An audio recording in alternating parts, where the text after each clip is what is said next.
Hi అండి. అందరికీ good morning. అందరూ బాగున్నారనుకుంటున్నాను. ఇంకా బాగుండాలని మనస్ఫూర్తిగా కోరుకుంటున్నాను. నేను బాగున్నాను. ఈరోజు నేను ఒక డే రొటీన్ బ్లాగ్ అనేది షేర్ చేసుకుంటున్నాను. అలాగే పిల్లల కోసం నిలువ ఉండే కొన్ని స్నాక్స్ అనేవి చేసి పెట్టాను. అది కూడా హెల్తీగా. సో వీడియో స్కిప్ చేయకుండా ఎండ్ వరకు చూడండి. కొత్తగా ఛానల్ చూస్తుంటే సబ్స్క్రైబ్ చేసుకోండి. వీడియోని లైక్ చేయడం అస్సలు మర్చిపోవద్దు. ఇదిగోండి ఈరోజైతే కడపలు అవి పూజించేసుకొని ఇక్కడ ముగ్గు వేయడం స్టార్ట్ చేశాను. మెలికల ముగ్గులో ఇదొకటి. ఇది 9 చుక్కలు ఒక్కటి వచ్చే వరకు అనమాట. సరి చుక్క, సందు చుక్క అయితే కాదు. ఇలా పెట్టేసుకొని ఇవాళ ముగ్గు వేసుకున్నాను. కొన్ని ట్రిక్స్ అండి మనం ఇలా ముగ్గు వేసేటప్పుడు నేను ఫాలో అయిందైతే ఇదే అనమాట. ఆ మిడిల్ వైజ్లో రౌండప్స్ ఉన్నాయి కదా, వాటిని ఫస్ట్ వేసుకుంటే ఈ మెలికలు ఈజీగా వచ్చేస్తాయి. చుక్కల్ని ప్రతిదాన్ని కలుపుకుంటూ వెళ్ళిపోతే ఇంకా ముగ్గు అనేది కంప్లీట్ అవుతుంది. ఇలాగా ఫైనల్గా ఇలా అయితే ఫినిష్ చేశాను. కడపలు పూజించేసరికి మంచిగా భలేగా అనిపించిందనమాట. ఇంతవరకు ముగ్గు వేసుకోవడం అయితే అయిపోయింది. ఇంకా ఇంట్లో బోల్డెన్ పనులు ఉన్నాయి. మెషిన్ అయితే నైటే వేసేసాను. ఇంక ఇప్పుడు బట్టలు వాష్ చేసే పని కూడా ఏమీ లేదు. ఇంకా పిల్లల వరకు అయితే బ్రేక్ఫాస్ట్ లంచ్ బాక్స్లు చేసి పంపించేయాలన్నమాట. ఫస్ట్ అయితే ఇంకా ఇక్కడ అయిన తర్వాత దీపారాధన చేసుకోవాలి కదా. ఇక్కడ తులసమ్మ దగ్గరికి వచ్చాను. చూడండి అసలు నిన్న ముందు రోజు వర్షం పడింది కదా, సాయంత్రం మొత్తం ఎలా అయిపోయిందో. అక్కడంతా కూడా చిట్లుతూ ఉంటుందన్నమాట ముగ్గు అది అనేది. ఇంకా ఒక్కసారి అలా తుడిచేసి ఆ పక్కనున్న పూల కుండీలకు వాటికి కూడా తుడిచి ఇలా పసుపు రాసి బొట్టు పెట్టి ఇంకా ముగ్గు అయితే వేసుకున్నాను అనమాట పసుపు కుంకుమలతో. దీపారాధన తర్వాత ఇంకా కిచెన్లోకి కూడా వచ్చేసా. సింపుల్గా అయిపోయే వంటలే పెట్టుకున్నాను ఇవాళ. హెవీగా ఏం పెట్టుకోలేదు. ఆలు కర్రీ చేస్తున్నాను, వీళ్ళకి చాలా ఇష్టం. అదే కాక కర్రీస్ కూడా అంటే కూరగాయలు కూడా ఏం లేవన్నమాట. ఇంకా అస్తమానం పప్పు అంటే కూడా బోర్ వచ్చేస్తుంది కదా అని చెప్పి నేను చేయలేదు. ఒకవేళ పప్పుచారు చేస్తే మళ్ళీ పక్కన ఏదైనా ఫ్రై అది కావాలంటారు కదా, అందుకని ఓన్లీ ఆలు కర్రీ ఇలా సింపుల్గా చేసేసాను. ఇంకా రైస్ కూడా పెట్టేసా. బాగుంటుంది ఇది గ్రేవీగా. ఫైనల్గా కొంచెం ధనియా పొడి, కొత్తిమీర అవి వేసుకుంటే సరిపోతుంది. ఒక 2 విజిల్స్లో కర్రీ అయితే అయిపోతుంది. ఇంకా రైస్ అవుతుంది, అలాగే కర్రీ కూడా అవుతుంది కదా. ఇటు పక్కన బ్రేక్ఫాస్ట్ అనమాట. ముందు రోజు మిల్లెట్ దోశ వేసాను కదా, ఆ పిండి మిగిలిపోయింది. అదే పిండితో ఇక్కడ కొంచెం అందులో ఆనియన్స్, ఉప్పు, కారం, పసుపు, కొంచెం జీలకర్ర ఇవన్నీ వేసేసి గుంట పొంగనాలు వేస్తున్నాను. ఎలాగైనా సరే మిల్లెట్స్ తింటారు కదా అని చెప్పేసి ఇలాంటి బ్యాటర్స్ అవి ప్రిపేర్ చేస్తూ ఉంటాను. కానీ మిల్లెట్ బ్యాటర్ ఏమంటే ఎక్కువ రోజులు నిలువైతే ఉండదు. ఇంకా బ్రేక్ఫాస్ట్ కూడా ఫాస్ట్గా అయిపోవాలని ఇలా 2 పెనంలు పెట్టి యూజ్ చేస్తూ ఉంటాను. పిల్లలైతే స్కూల్కి వెళ్ళిపోయారు. ఇంకా వాళ్ళు వెళ్ళిన తర్వాత చిన్న చిన్న క్లీనింగ్స్ అవి చూసుకొని ఇంకా కిందకు కూడా వెళ్ళేసి వచ్చి మళ్ళీ పైకి వచ్చి పనులైతే మొదలుపెట్టేశాను. ఈరోజు ఏంటంటే నిలువ ఉండాలి కదా, అందుకని చెప్పేసి కొంచెం హెల్తీగా లడ్డూస్ అనేవి ప్రిపేర్ చేస్తున్నాను. ఇక్కడ ప్యాన్ పెట్టేసి అందులో ఆయిల్, నెయ్యి ఏం వేయలేదు, జస్ట్ అలా షాలో ఫ్రై అంతే. ఒక కప్పు నిండా గుమ్మడి గింజలు తీసుకొని వాటిని వేయించేసుకుంటున్నా. అవన్నింటినీ ఒక ప్లేట్లోకి తీసి పెట్టుకుంటున్నా. ఇవేమో సన్ఫ్లవర్ సీడ్స్ అండి. వాటిని కూడా ఒకసారి అలా డ్రై రోస్ట్ చేసుకున్నాను. అలాగే పుచ్చకాయ గింజలు అనమాట, అన్నీ కూడా సేమ్ బౌల్తో తీసుకున్నాను అనమాట. కాకపోతే ఈ లడ్డుకి ఏంటంటే మనకు ఖజూర్ కొంచెం ఎక్కువ ఉండాలి అంతే. ఇక్కడ ఇవి 3 కూడా వేయించేసుకున్నాను కదా. తర్వాత ఇప్పుడు బాదం అనమాట. బాదం కూడా 3 పీసెస్ కింద కట్ చేసి వేయించేసుకోవాలి. వీటికి ఏ దానికి కూడా నేను ఇక్కడ నెయ్యి కానీ నూనె కానీ ఏమీ యాడ్ చేయలేదు. డైరెక్ట్గా ఇంకా చేసేసుకోవడమే.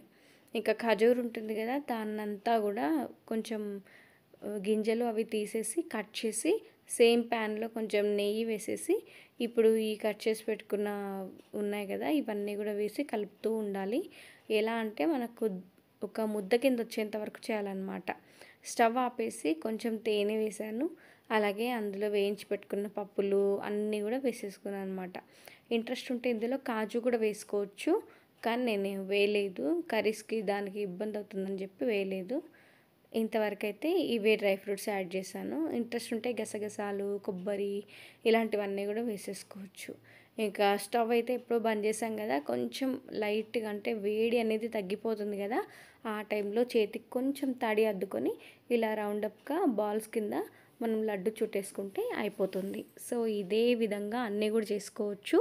ఇందాక నేను కొన్ని ఈ వేయించిన పప్పుల్లోంచి కొన్ని తీసి పక్కన పెట్టేశాను. అదేంటంటే పిల్లలకి పౌడర్ కింద చేసి పాలల్లో ఎప్పుడైనా కలిపి ఇద్దామని చెప్పి. మంచి ప్రోటీన్ రిచ్ లడ్డు అండి, చాలా మంచిది హెల్త్కి. మనము ఇంట్లోనే హ్యాపీగా చేసుకోవచ్చు, పెద్ద టైం ఏం పట్టదు. అన్నీ విడివిడిగా వేయించేసుకొని ఖర్జూరు వేసేసి స్టవ్ బంద్ చేయగానే కొంచెం తేనె ఇంక ఇవన్నీ యాడ్ చేసుకుంటూ కలిపేసుకోవడమే. ఇంక ఇవన్నీ అయిన తర్వాత కొంచెంసేపు రెస్ట్ తీసుకున్నాను. మళ్ళీ తర్వాత కిచెన్లోకి వచ్చేసి ఆపోజిట్ గట్టు మీద ఉన్నాయన్నీ కూడా క్లియర్ చేసేసుకున్నా. ఇక్కడ ఏంటంటే మళ్ళీ రవ్వ లడ్డు చేసేస్తున్నాను. రవ్వ లడ్డుకి మళ్ళీ నెక్స్ట్ ఇంకొక ప్యాన్ పెట్టుకున్నాను. ఇది కొంచెం మందంగానే ఉంటుంది ప్యాన్, స్టీల్ కడాయి కదా, మాడుతుందేమో అని చెప్పి చెప్తున్నా. అలాగే అందులో కొంచెం నెయ్యి, బాదం కొంచెం వేగిన తర్వాత కాజు, అది కూడా కొంచెం వేగిన తర్వాత కిస్మిస్, ఇవన్నీ కూడా వేసేసి వేయించేసుకోవడమే. మనకి ఇంట్రెస్ట్ ఉంటే ఇంకేమైనా కూడా ఇందులో యాడ్ చేసుకోవచ్చు. మామూలుగా నా దగ్గర అయితే బ్లాక్ కిస్మిస్ కూడా ఉన్నాయి, కానీ దీనికి బాగుండదని చెప్పి వేయలేదు. ఇంకా అవన్నీ ఒక ప్లేట్లోకి తీసి పెట్టుకున్నాం కదా. ఇక్కడ ప్యాన్లో అయితే రవ్వను నెయ్యిలో వేయించేస్తున్నాను నేను.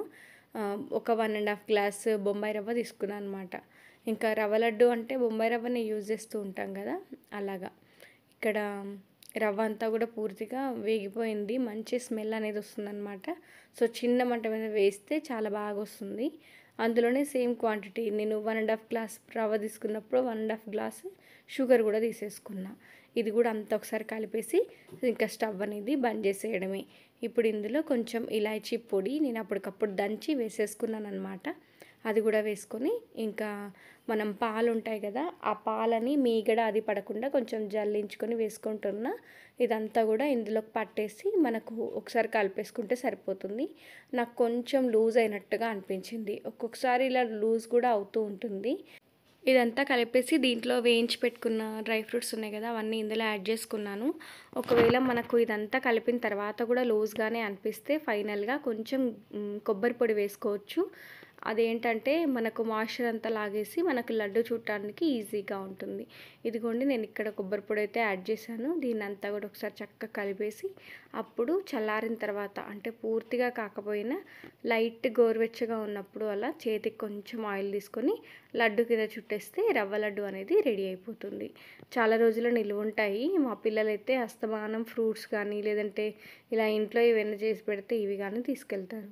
ఎక్కువ బిస్కెట్స్ అవి పెట్టడం నాకు పెద్దగా నచ్చదు. సో హెల్త్ పరంగా కూడా బాగుంటుంది కదా. ఇక్కడైతే రవ్వ లడ్డు రెడీ అయిపోయింది, చాలా బాగా వచ్చాయన్నమాట. టేస్ట్ అయితే ఎంత బాగుండిందో. ఒక గ్లాస్‌న్నర రవ్వ తీసుకుంటే గ్లాస్‌న్నర షుగర్ యాడ్ చేశాననమాట. టేస్ట్ అయితే చాలా బాగుండింది. ఇదంతా అయిన తర్వాత ఒక్కసారి స్టవ్ అనేది క్లీన్ చేసేసుకుంటున్నా. లేదంటే ఇప్పుడు ఈగల కాలం కదా, ఆషాఢం వస్తుందంటే చాలు ఇంకా ఈగలు అనేవి తిరుగుతూనే ఉంటాయి. ఇలా స్టవ్ అంతా కూడా ఒకసారి పైపైన అలా క్లీన్ చేసేసుకుంటున్నా, ఏ డస్ట్ అది లేకుండా. ఇది నాకు ఒక హ్యాబిట్ అనమాట. వంట అయిపోగానే ఇలా కిచెన్ క్లీన్ చేసుకోవాలి, కిచెన్ కౌంటర్ టాప్ ఇదంతా కూడా ఒక హ్యాబిట్ లాగా అయిపోయింది. మనకి ఎంత హైజీనిక్గా ఎంత నీట్గా ఉంటే అంత మంచిది కదండి. ఇక్కడైతే స్టవ్ క్లీనింగ్ అనేది అయిపోయిందనమాట. నెక్స్ట్ ఇంకా నేను ఏదైనా కాఫీ అట్లా తాగాలి అని అనుకుంటున్నా, అందుకని చెప్పేసి పాలు కూడా పెట్టేసా. ఈవినింగ్ పిల్లలు వచ్చే వరకు వీటన్నింటినీ కొంచెం ఒక పెద్ద పెద్ద ప్లేట్స్లలో పెట్టి పక్కన పెట్టేశాను అనమాట. ఎయిర్ అనేది రొటేట్ అవుతూ ఉంటుంది కదా, మనకి వేడిగా ఉన్నప్పుడు పెట్టే కంటే ఇలా చల్లారిన తర్వాత పెట్టుకుంటే ఇంకా బాగుంటుంది. సో మనం తీసుకొని తినేటప్పుడు చేయి తడి తగలకుండా, వాటర్ తగలకుండా ఉంటే చూసుకుంటే సరిపోతుంది. ఇదిగో మా బాబు ఇవన్నీ సర్దుతున్నాడు స్కూల్ నుంచి వచ్చి. ఇక్కడ నేను కాఫీ కలిపేసుకుంటున్నా ఈవినింగ్. ఎందుకో ఈరోజు కాఫీ తాగాలి అని అనిపించింది, ఇంకా అందుకని అలాగా. ఇంకా నాకు చాలా ఇష్టమే, కానీ ఎప్పుడైనా ఒకసారి మార్నింగ్ కలుపుతాను ఈయన ఉన్నప్పుడు. ఆల్మోస్ట్ టీయే ఉంటుంది కదా. ఇక్కడ కాఫీ అనేది తీసేసుకొని ఇంకా బయటికి వెళ్ళిపోదామని అనుకుంటున్నాను. వీడియో ఇక్కడి వరకు చూసారు అంటే ఏదో ఒక పాయింట్ నచ్చే ఉంటుంది కదా, తప్పకుండా ఒక లైక్ ఇవ్వండి. సో మీరు ఇచ్చే లైక్స్ నాకు చాలా మోటివేషనల్గా ఉంటాయి. నేను ఇంకా బయట అయితే హ్యాపీగా, ఈ ప్లేస్ చాలా బాగుంటుంది, వచ్చి ఇక్కడ కూర్చొని ఇంకా కాఫీ అనేది తాగేస్తున్నాను. సో నిన్నైతే చాలా మంచి మంచి కామెంట్స్ వచ్చాయండి మా గార్డెన్కి, అలాగే టెర్రస్ గార్డెన్కి కూడా బాగా వచ్చిందనమాట. సో అంతా కూడా అలా సెట్ చేసేసుకున్నాము. ఇంకా ఎవరైనా మిస్ అయ్యి ఉంటే లింక్ డిస్క్రిప్షన్లో ఇస్తాను, ఒకసారి అయితే చూసేయండి. వీడియో అయితే ఇవాళతో ఇక్కడితోనే ఎండ్ చేస్తున్నానండి. నచ్చితే తప్పకుండా లైక్ చేసి సబ్స్క్రైబ్ చేసుకొని డైలీ ఫాలో అవ్వండి. ఇంకా మరొక మంచి వీడియోతో మళ్ళీ మీ ముందు ఉంటాను. ఏమైనా చెప్పాలనుకుంటే కింద కామెంట్ చేయండి, నేను మీకు రిప్లై ఇస్తాను. అంతవరకు సెలవు. బాయ్ అండి. Thank you for watching.